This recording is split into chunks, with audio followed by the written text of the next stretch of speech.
राजनीति के गलियारे की हर खबर, संसद से 7 RCR तक नजर है प्रधानमंत्री कार्यालय की गहमा गहमी पर।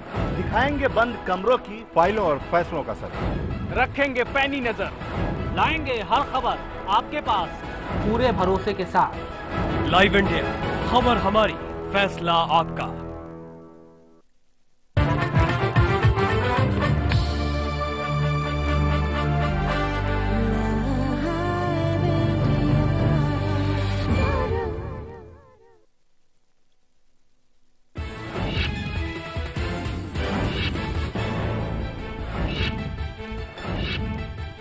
महाराष्ट्र और हरियाणा में विधानसभा चुनाव के लिए तारीखों का ऐलान। 15 अक्टूबर को मतदान और 19 अक्टूबर को होगी गिनती। हरियाणा में 90 और महाराष्ट्र में 288 सीटों पर होंगे चुनाव। मुख्यमंत्री हुड्डा का बयान, हरियाणा में तीसरी बार बनेगी कांग्रेस की सरकार। बीजेपी ने कहा महाराष्ट्र के साथ हरियाणा भी बनेगा कांग्रेस मुक्त। युवराज सिंह हरियाणा में कर सकते हैं बीजेपी का प्रचार। महाराष्ट्र के मुख्यमंत्री पृथ्वीराज चौहान का चुनावी दाव, सत्ता में वापस आए तो सबको देंगे मुफ्त चिकित्सा और मुफ्त घर। राहुल गांधी करेंगे राज्य में प्रचार।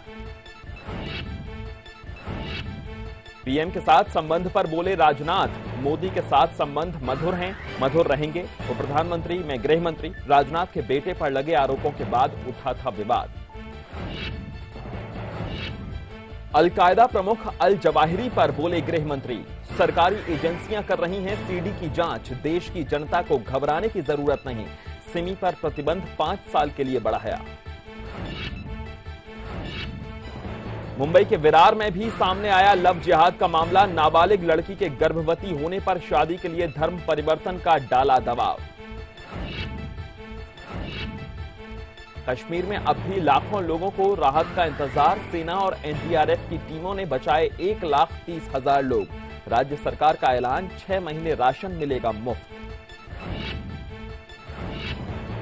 विकलांगों के आरक्षण पर सुप्रीम कोर्ट की केंद्र को फटकार, कहा 19 साल पहले बना आरक्षण पर कानून, लेकिन विकलांगों को अब तक लाभ नहीं। निठारी कांड के दोषी सुरेंद्र कोहली की बड़ी राहत, फांसी पर सुप्रीम कोर्ट ने बढ़ाई 29 अक्टूबर तक रोक। 28 अक्टूबर को अदालत केस की फिर करेगी सुनवाई। और मोदी से मिलने के बाद सानिया का यू टर्न, एशियन गेम्स में लेंगी हिस्सा। पहले किया था एशियाड में खेलने से इनकार।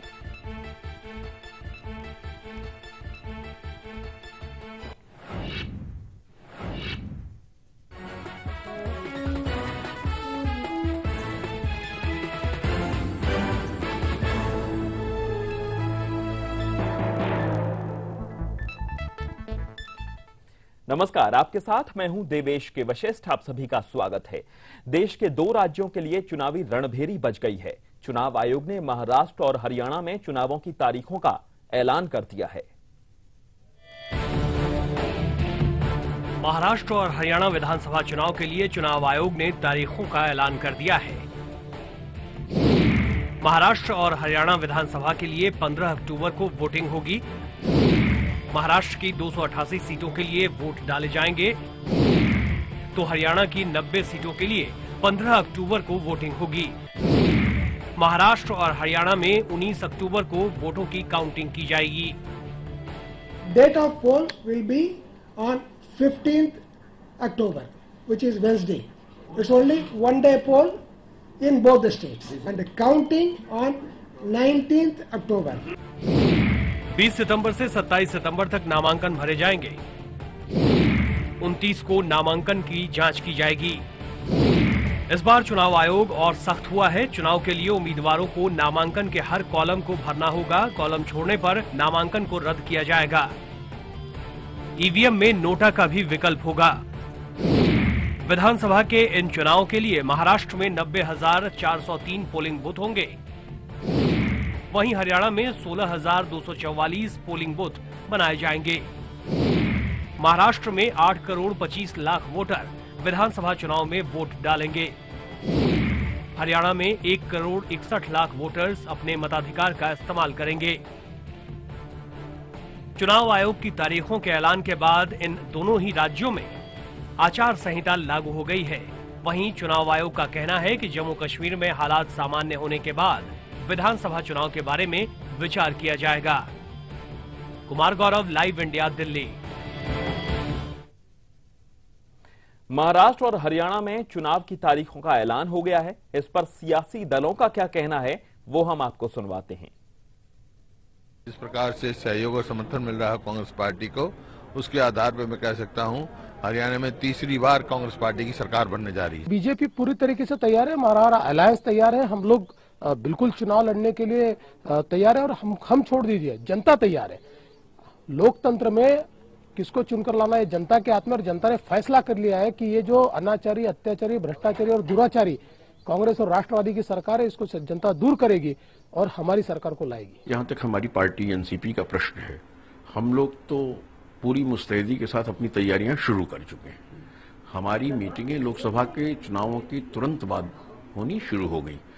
पार्टी की लिस्ट बन गई, सभी जो हमारे जिम्मेदार मंत्री थे उनको सब दायित्व भी बांट दिए गए। हमने सबसे पहले अपनी लिस्ट जारी करी, हमने सबसे पहले अपना मैनिफेस्टो दिया। अब डेट डिसाइड होगी, हमारे 17 कैंडिडेट बाकी रहे हैं, हम 2-3 दिन में उनके नाम भी डिसाइड कर देंगे। हमारी पार्टी पूर्ण रूप से चुनाव के लिए बहुत लंबे समय से तैयार थी। और महाराष्ट्र विधानसभा में मौजूदा स्थिति क्या है ये हम आपको दिखाते हैं। तो ये है महाराष्ट्र विधानसभा 2009 की तस्वीर। कांग्रेस को 82 सीटें मिली थी, एनसीपी को 62, बीजेपी को 46 सीटें, शिवसेना को 44, एमएनएस को 13 और बाकी अन्य को 41 सीटें। कुल 288 सीटें महाराष्ट्र में हैं। और हरियाणा विधानसभा में मौजूद हालत क्या है, अब आपको यह बताते हैं। हरियाणा विधानसभा की बात करें तो 2009 में कुल 90 सीटों में से कांग्रेस ने 40 सीटें जीती थीं, आईएनएलडी ने 31 सीटें जीती थीं, जेएनसी ने 6 सीटों पर फतेह हासिल की थी, भारतीय जनता पार्टी के हिस्से सिर्फ 4 सीटें आई थीं, बहुजन समाज पार्टी भी 1 सीट जीत गई थी, शिरोमणि अकाली दल को 1 सीट हासिल हुई थी और अन्य के खाते में 7 सीटें आई थीं।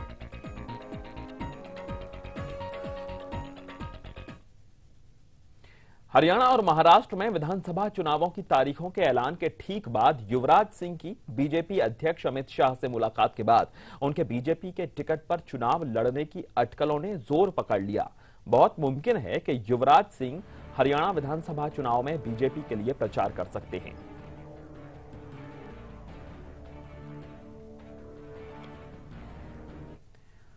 और दिल्ली में सरकार और चुनाव को लेकर बयानबाजी का खेल थमा नहीं है। हर पार्टी दूसरे के पाले में गेंद डालकर खुद सेफ खेलना चाहती है।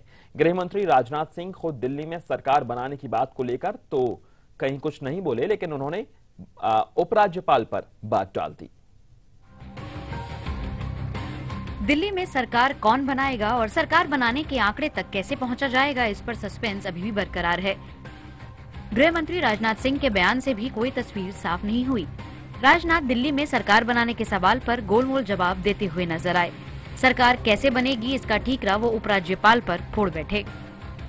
बाय पॉलिटिकल एग्जीक्यूटिव्स है, अब ये कब, इस समय की पहले?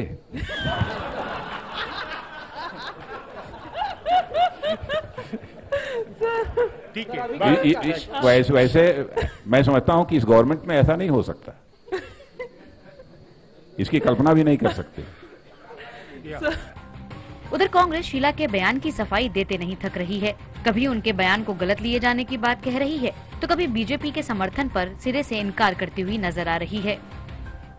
Before that, making any kind of opinion to the media on this question is not correct, not fair, and we are not supporting BJP directly or indirectly in any manner, and that is the decision of the Congress party. वहीं आम आदमी party के बागी नेता विनोद कुमार बिन्नी शीला के बयान को सही बता रहे हैं। वो इस दर्द को भी बोलना नहीं भूले कि कोई विधायक चुनाव नहीं चाहता। दिल्ली में कोई भी विधायक चुनाव नहीं चाहता, इसमें बिल्कुल कड़वा सत्य है और सब लोगों को मानते हैं, चाहे आम आदमी पार्टी के लोग हों, बीजेपी के लोग हों, चाहे कांग्रेस के लोग हों, और कोई भी नहीं चाहता है कि चुनाव हो। अभी 10 महीने चुनाव को हुए। दिल्ली में सरकार के गठन को लेकर कोई पार्टी स्पष्ट तौर पर कुछ भी कहने से बच रही है। और ये भी जता रही है कि जनता का मत उन्हीं की पार्टी के साथ है। लेकिन दिल्ली में सरकार बनाने पर किसी भी पार्टी का मत साफ नहीं है, इसमें भी कोई शक नहीं है। कम से कम नेताओं के बयान से तो यही लगता है। Monika Singh, live India, Delhi. मोदी सरकार के 100 दिन पूरे होने के मौके पर गृह मंत्री राजनाथ सिंह के अपने मंत्रालय का उन्होंने जमकर बखान किया। राजनाथ सिंह ने कहा कि गृह मंत्रालय की उपलब्धियों को 2020 या वनडे मैच के संदर्भ में न देखकर टेस्ट मैच के लिहाज से किया जाना चाहिए। गृह मंत्री ने यह भी साफ किया कि प्रधानमंत्री नरेंद्र मोदी से उनके संबंध बहुत मधुर हैं।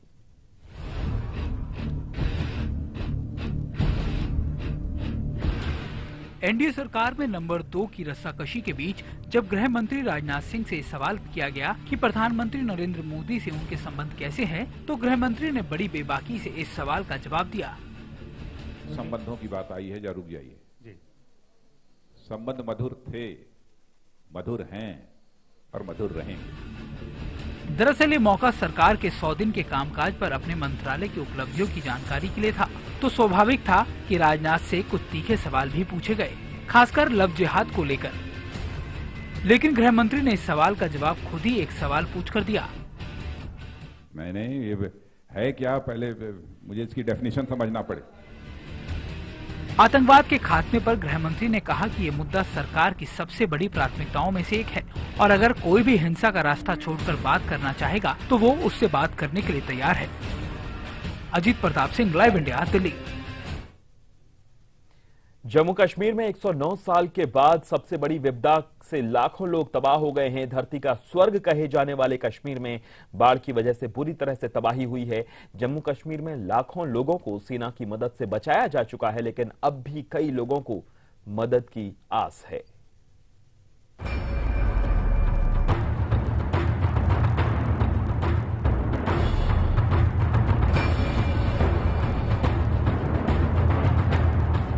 जम्मू कश्मीर में आई बाढ़ में अब भी 4 लाख से ज्यादा लोग फंसे हुए हैं। सेना और बचाव दल के लोग पीड़ितों तक पहुंचने के लिए संघर्ष कर रहे हैं। इन तक राहत न पहुंचने से लोगों में गुस्सा साफ देखा जा सकता है।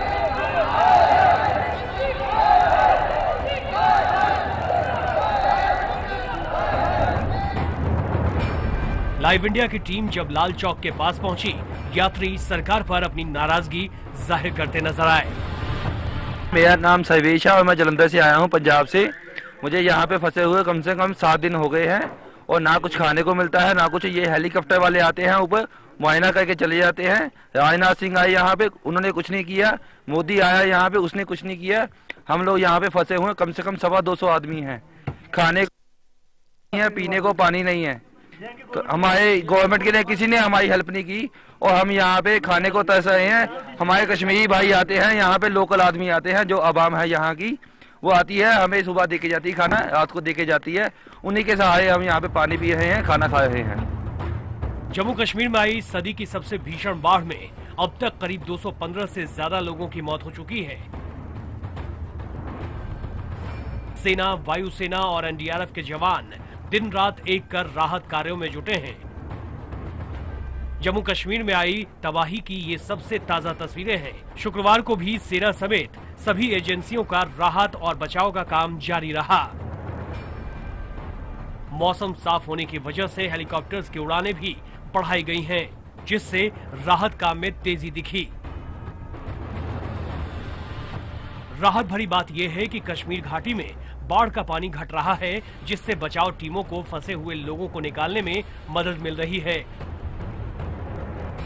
बाढ़ प्रभावित जम्मू कश्मीर में अभी भी लाखों लोग सहायता के इंतजार में हैं। Shivendra Raman Singh, live India, Lal Chowk, Srinagar. और एक छोटे से ब्रेक के लिए हम यहां रुकेंगे। ब्रेक के बाद भी खबरें लगातार जारी हैं।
चौबीस घंटों में ही बीजेपी के सांसद योगी आदित्यनाथ पर 2 एफआईआर दर्ज की गई हैं। एक के बाद एक केस दर्ज होने के बाद विरोधी पार्टियों ने इस मसले पर बीजेपी को निशाने पर ले लिया है।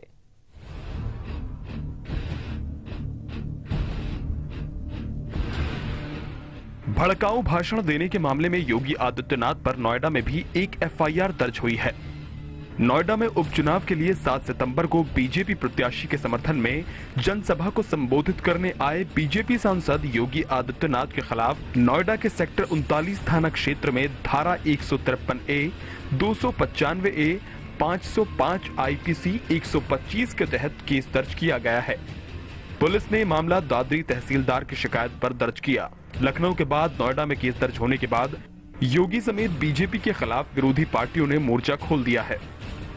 उनके नाम से आगे योगी हटा दो, एफआईआर आदित्यनाथ के ऊपर हो गई है, क्योंकि इनमें योगी वाले कोई गुण तो है नहीं।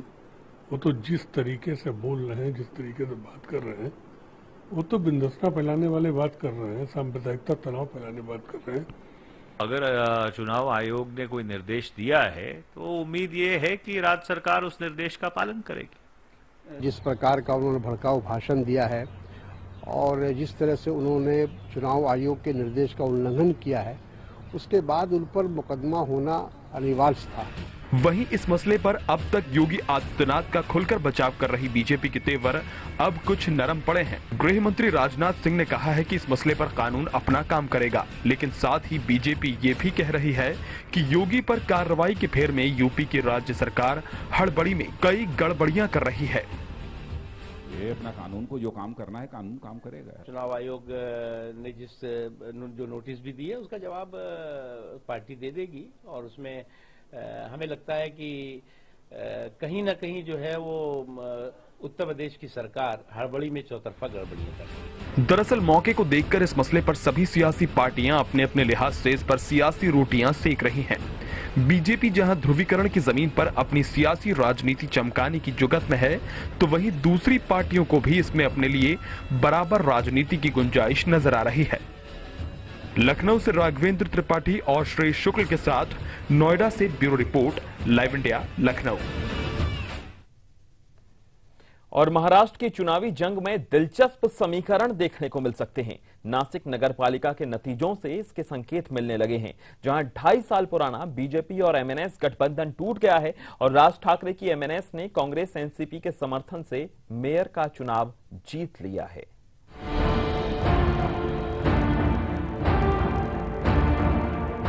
महाराष्ट्र में चुनाव से पहले राजनीतिक पार्टियों के बीच नए सियासी समीकरण बनते हुए नजर आ रहे हैं। नासिक नगर पालिका में बीजेपी ने एमएनएस से 2.5 साल पुरानी दोस्ती तोड़ दी, लेकिन कांग्रेस और एनसीपी ने राज को समर्थन देने में देर नहीं लगाई।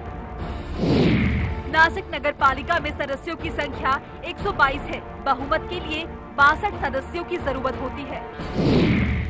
एमएनएस उम्मीदवार 75 सदस्यों के समर्थन के साथ मेयर पद जीत गया। एमएनएस के अपने सदस्यों की संख्या 40 है, जिसे कांग्रेस के 15 और एनसीपी के 20 सदस्यों ने समर्थन दिया है। हालांकि 2014 के लोकसभा चुनाव में राज ने पीएम पद के लिए मोदी के नाम का समर्थन किया। पार्टी ने बीजेपी उम्मीदवारों के सामने प्रत्याशी तक नहीं उतारे, लेकिन चुनाव जीतने के बाद मोदी ने उन्हें शपथ ग्रहण में बुलाना भी मुनासिब नहीं समझा। ऐसे में राज एक बार फिर 2009 की ही तरह एनडीए का खेल बिगाड़ सकते हैं। तब एमएनएस 143 सीटों पर लड़ी थी, जिसमें 13 सीटें जीतने में कामयाब रही। पार्टी को कुल 5.71% वोट मिले थे, लेकिन राज ने 55 सीटों पर एनडीए को नुकसान पहुंचाया था। लोकसभा चुनाव में करारी हार झेलने वाली कांग्रेस एनसीपी ने मौका भांपते हुए राजकीय दोस्ती का हाथ बढ़ा दिया है। कांग्रेस और एनसीपी की दोस्ती अगर विधानसभा चुनाव में भी जारी रहती है तो एनडीए महायुति के लिए लोकसभा चुनाव की कामयाबी को दोहराना मुश्किल हो सकता है। Bureau report, live India, Nashik. और यहाँ एक छोटे से ब्रेक के लिए रुकेंगे। ब्रेक के बाद भी खबरें लगातार जारी हैं।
कोल घोटाले में आदित्य बिरला ग्रुप के चेयरमैन कुमार मंगलम बिरला की कंपनी हिंडाल्को पर सीबीआई की क्लोजर रिपोर्ट पर कोर्ट ने कई सवाल खड़े किए हैं।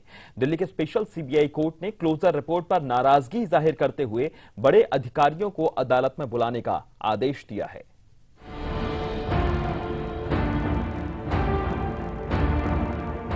कोयला घोटाले के सबसे हाई प्रोफाइल केस में दिल्ली की पटियाला हाउस कोर्ट ने सीबीआई की क्लोजर रिपोर्ट पर कड़ी नाराजगी जाहिर की है। कोर्ट ने सीबीआई से सवाल किया कि कोल ब्लॉक आवंटन मामले में हिंडाल्को के खिलाफ क्लोजर रिपोर्ट दाखिल करने की एजेंसी को इतनी जल्दी क्या थी। कोर्ट ने इन्वेस्टिगेटिंग ऑफिसर से कहा कि किस आधार पर सीबीआई ने ये तय किया कि इस केस को बंद किया जाए, किस तरह जांच की आपने, सुपरवाइजर ऑफिसर क्या कर रहे थे। पुलिस फाइल लेकर आइए और अपने सुपरवाइजर ऑफिसर को भी अदालत में बुलाइए। कोर्ट ने इस मामले पर सीबीआई को साफ हिदायत दी है कि अगर सीबीआई का रवैया ऐसे ही रहा तो कोर्ट जांच एजेंसी के खिलाफ भी सख्त कार्रवाई कर सकती है। दरअसल ये पूरा मामला साल 2005 का है। 2005 में कोयला ब्लॉकों के आवंटन की कथित गड़बड़ियों को लेकर उद्योगपति कुमार मंगलम बिरला और पूर्व कोयला सचिव पीसी पारेख के खिलाफ सीबीआई ने अक्टूबर 2013 में मामला दर्ज किया था, लेकिन 10 महीने के अंदर ही सीबीआई ने कोर्ट में क्लोजर रिपोर्ट सौंप दी और मामले को बंद करने की अपील की थी। इस मामले की अगली सुनवाई 22 अक्टूबर को होगी। Sumit Chaudhary, live India, Delhi. और सुप्रीम कोर्ट से भी बड़ी खबर आई। निठारी हत्याकांड में दोषी ठहराए गए सुरेंद्र कोहली की फांसी पर सुप्रीम कोर्ट ने 29 तारीख तक रोक लगा दी है। मामले की अगली सुनवाई 28 तारीख को होगी।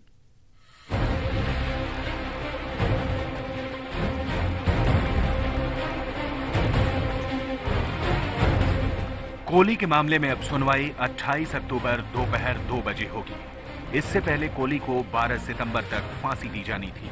निठारी कांड के आरोपी सुरेंद्र कोहली की फांसी पर सुनवाई करते हुए कोर्ट ने कहा कि मौत की सजा पाए व्यक्ति को पुनर्विचार की याचिका दाखिल करने का अधिकार है, जिसकी सुनवाई खुली अदालत में होगी।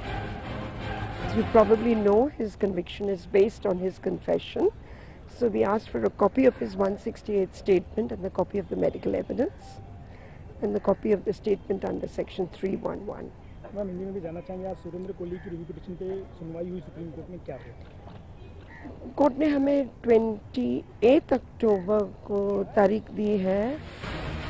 इसके पीछे कारण ये है कि हमारे पास ट्रायल कोर्ट की रिकॉर्ड कॉपी नहीं है, इसलिए कोर्ट ने कहा कि पहले ट्रायल कोर्ट की रिकॉर्ड कॉपी दी जाए। जैसा कि आपको पता है कि उसकी सजा उसके कबूलनामे पर आधारित है, इसलिए हमने उसके सभी 168 बयानों की कॉपी मंगवाई है।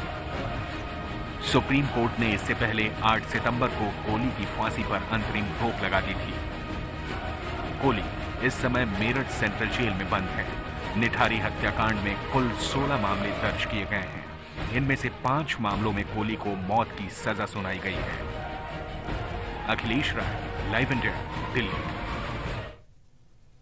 तो इस बुलेटिन में फिलहाल इतना ही। देश दुनिया की हर अपडेट के लिए आप देखते रहिए लाइव इंडिया। नमस्कार।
देश का सबसे बड़ा रियलिटी चेक जल्द ही लाइव इंडिया पर।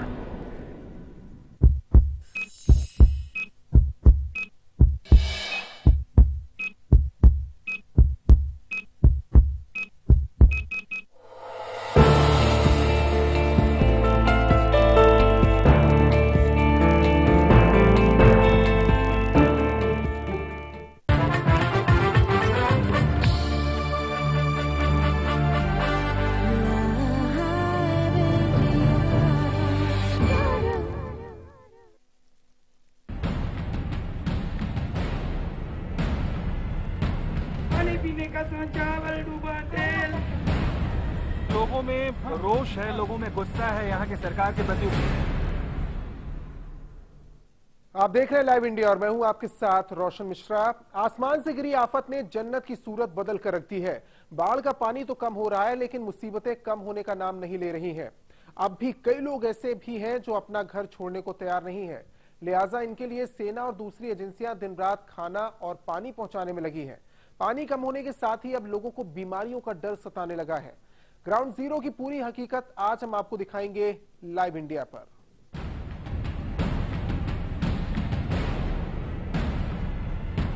पानी पीने का चावल डूबा तेल। लोगों में रोष है, लोगों में गुस्सा है यहाँ की सरकार के प्रति। सबसे ज्यादा खराब हालत श्रीनगर में है। श्रीनगर के लाल चौक पर कभी लोगों और गाड़ियों की वजह से दिन रात चहल पहल रहती थी, लेकिन अब वही सड़कें झील में तब्दील हो गई हैं और उन पर अब सेना की बोट चल रही हैं। लोगों की जिंदगी मानो घरों की फर्स्ट फ्लोर तक ही सिमट कर रह गई हो। मदद देर से पहुंचने से लोगों में गुस्सा भी है, तो कई जगह पर असामाजिक तत्व मदद पहुंचाने वालों पर हमला कर रहे हैं।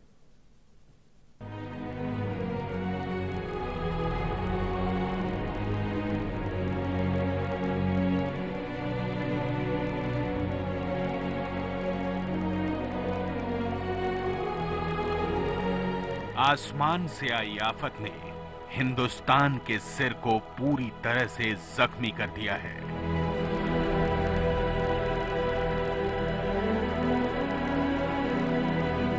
घाटी में पानी तो कम हो रहा है, लेकिन मुसीबतें हर दिन के साथ बढ़ती जा रही हैं।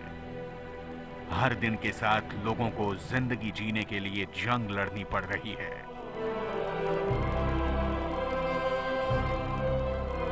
हर दिन के साथ ही बाढ़ की तबाही से मरने वालों की संख्या लगातार बढ़ती जा रही है।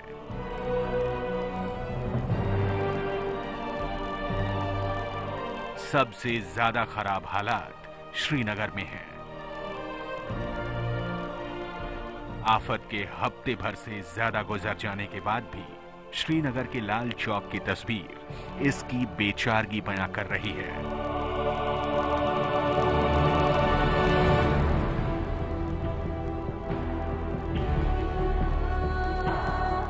देखिए, चंद रोज पहले लाल चौक की तस्वीर